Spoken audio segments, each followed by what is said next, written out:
The best thing ఏమిటంటే నేనే, ఎవరికి వారు వాళ్ళే ఉత్తమం అంటే ఉత్తమ పురుష అంటాం. మొట్టమొదట ఫస్ట్ పర్సన్ ఒకటే ఉంటుంది. తర్వాత ఎవరుంటారు, ఎదురుగుండా ఉన్నటువంటి వాడు ఎవడైతే ఉంటాడో వాడు సెకండ్ పర్సన్. మనకి నేను, నీవు, శివుడు, పార్వతి, ఈ రెండు కాక మిగతాదంతా కూడా అతడు, ఆమె, అదంతా కూడా థర్డ్ పర్సన్. ఇంతే మనకి వ్యాకరణంలో అయినా సరే దేంట్లో అయినా సరే ఇవే ఉంటాయి. నేనుంటాను, నా ఎదురుగా నీవు ఉంటావు అంటే ఆపోజిట్ ఆల్మోస్ట్. ఈ రెండు కానిటువంటి మూడోది ఉంటుంది. అమ్మవారు ఉంటారు, అయ్యవారు ఉంటారు, అమ్మవారు ఉంటారు. వీళ్ళిద్దరి కంటే వేరుగా ప్రపంచం అనేటువంటిది. ఈ సిద్ధాంతాలన్నీ మనకు అద్వైతమైన ద్వైతమైన ఇవన్నీ ఇక్కడి నుంచే మనకు వచ్చాయి. ఏమీ లేనటువంటి శివుణ్ణే ధ్యానం చేస్తే అది అద్వైతం అన్నారు. అలా చేయడం కష్టం కాబట్టి అందులో ధ్యానం చేయడానికి ఉంటుంది. ఆయన మనము అన్నీ కూడా ఒకటే. అందుకని ఆయన ఆవిడ అనేటువంటి రెండు రూపాలుగా కనుక మనం చూసుకుంటే అది మనకి ద్వైతం కింద లెక్క. దానికంట వేరుగా జగత్ అనేటువంటిది వస్తుంది. అయితే ఈ రకమైనటువంటి ఏవైతే ఉన్నాయో 1, 2, 3 అనేటువంటివి వస్తాయి. అంటే మనము ఇంతకు ముందు చెప్పుకునేటువంటి ఆస్ట్రాలజికల్గా అయితే సూర్యుడు అనేటువంటి అంటే మనకు మెలకువ మన మనస్సు రాగానే ముందు మనకు తెలిసేటువంటిది ఏమిటంటే కాలము యొక్క జ్ఞానం ఉంటుంది. కాలము యొక్క జ్ఞానం ఎలా ఉంటుంది, ఇప్పుడున్నటువంటి కాలము, దీనికి వెనకాల ఉన్నటువంటి కాలము, గడిచినటువంటి కాలము, రాబోయేటువంటి కాలము, 3గా మనకి తెలుస్తుంది. అంటే కాలము 3 అనేటువంటి సంఖ్యగా మనం కాలాన్ని గుర్తిస్తాం. 3 కాలాలు మనకు ఉంటాయి, భూత భవిష్యత్తు వర్తమాన కాలాలు. మిగిలినటువంటివన్నీ కూడా మూడ్స్ అని అంటాం. మెయిన్గా మనకు ఉండేటువంటి కాలాలు అవి కూడా మెయిన్గా ఇవే. వీటిల్లోనే మిగతా ఏవైనా సరే ఉంటాయి. తర్వాత మనకి తెలిసేటువంటిది ఏమిటి, 3 నుంచి మనకి 4 అనేటువంటిది వస్తుంది. దాన్ని స్క్వేర్ అని చెప్పి అంటాము, లేదా క్రాస్ అని చెప్పి అంటాము.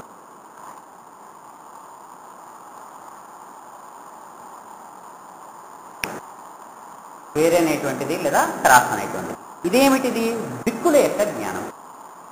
నేను అనగానే నిన్న చెప్పుకున్నాం, నాకు ముందు, నాకు వెనకాల, నాకు ఈ పక్కన, ఆ పక్కన అనేటువంటి 4 దిక్కులు మనకి తెలుస్తాయి. అది స్పేస్ యొక్క జ్ఞానం. ఈ రెండిటి యొక్క జ్ఞానము లేకపోతే వాడు పిచ్చివాడి కింద లెక్క. ఏ మనిషికైనా సరే మినిమంగా కాలజ్ఞానం ఉంటుంది, దిశా జ్ఞానం ఉంటుంది.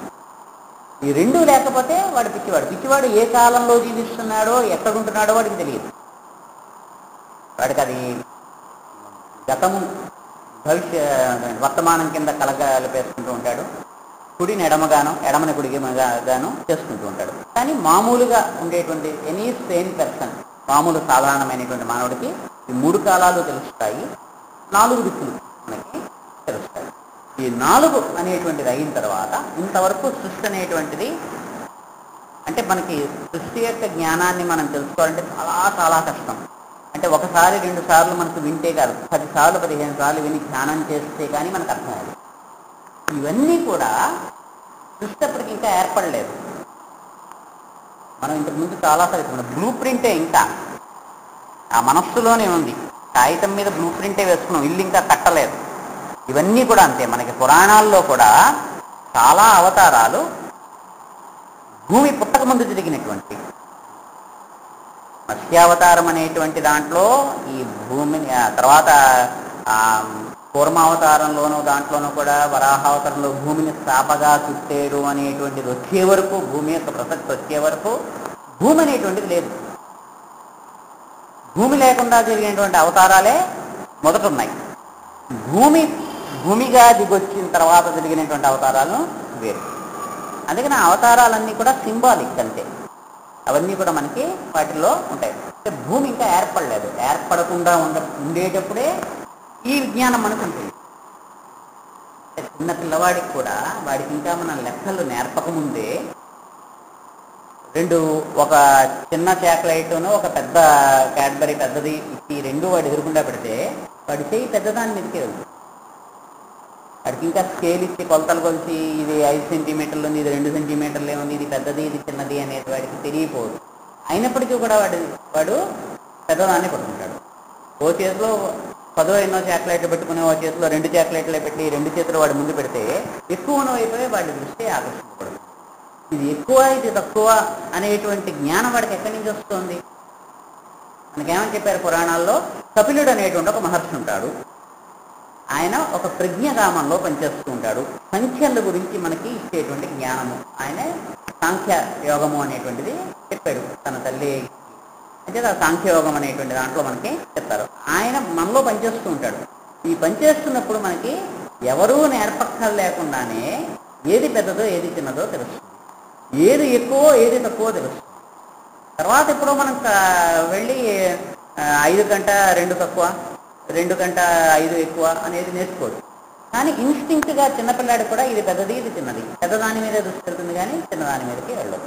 వాడికి ఉన్నటువంటి బిస్కెట్లో వాటి మన దగ్గర మనం తీసుకుని చిన్న మొక్క విరిపి వాడి చేతిలో పెట్టి పెద్ద మొక్క మన దగ్గర పెట్టుకుంటే నాదది అని ఏడుస్తాడు.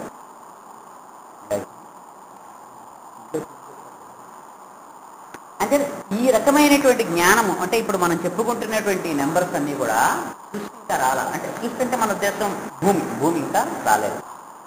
తర్వాత వచ్చేటువంటివి పంచభూతాలు.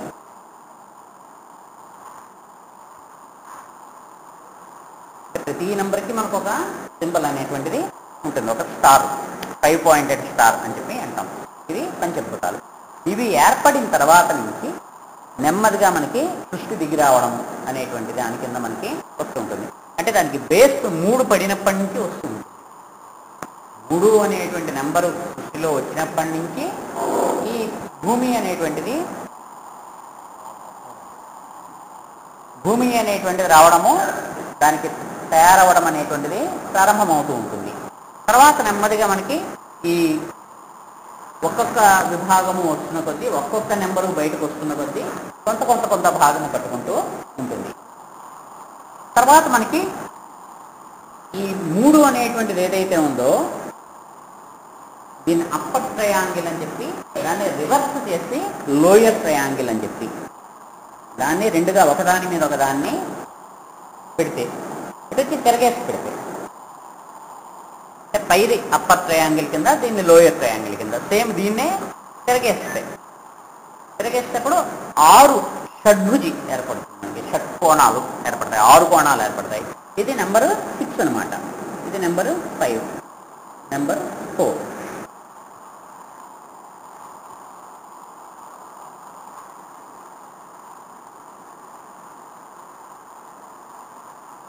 ఇక్కడికి వచ్చేటప్పటికి ఏమిటవుతుందంటే మనకి కాలాల్లో కూడా 6 ఋతువులు, ఇందాక చెప్పుకునేటువంటి 3 అనేటువంటిది ఏదైతే ఉందో అది సంవత్సరం అనేటువంటి దాంట్లోకి వచ్చేటప్పటికి 6 ఋతువులు అనేటువంటి దాని కింద వస్తుంది. ఈ చెప్పినటువంటి దిక్కుల యొక్క జ్ఞానం ఏదైతే ఉందో దీనికి పైన కింద కూడా యాడ్ అయ్యి 6 అనేటువంటి వాటి కింద వస్తాయి. అంటే దీన్ని 6 పాయింటెడ్ స్టార్ కింద చెప్తాము. తర్వాత క్యూబ్ అనేటువంటి దాని కింద కూడా వేస్తాము.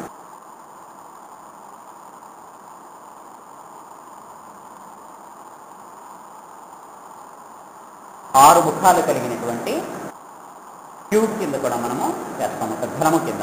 దీన్నే షణ్ముఖుడు అంటాం, కుమారస్వామి కింద చెప్తాం.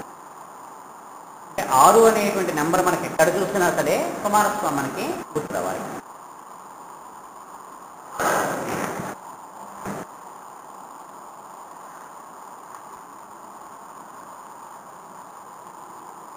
ఇదే మనకి నిర్మాణంలోను దాంట్లోనూ కూడా, అంటే మనం ఇల్లు కట్టాలన్నా ఏది కట్టాలన్నా సరే బేస్ కింద మనకు అదే ఉంటుంది.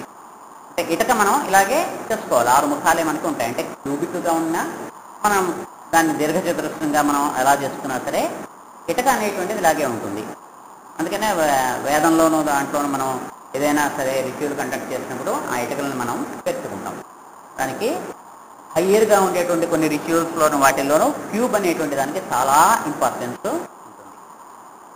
ఇటక అనేటువంటి పదంలోంచి ఇష్టి అంటే సంస్కృతంలో ఇటక అని అర్థం, ఇష్టి అంటే యజ్ఞము అని కూడా అర్థం. ఇష్టి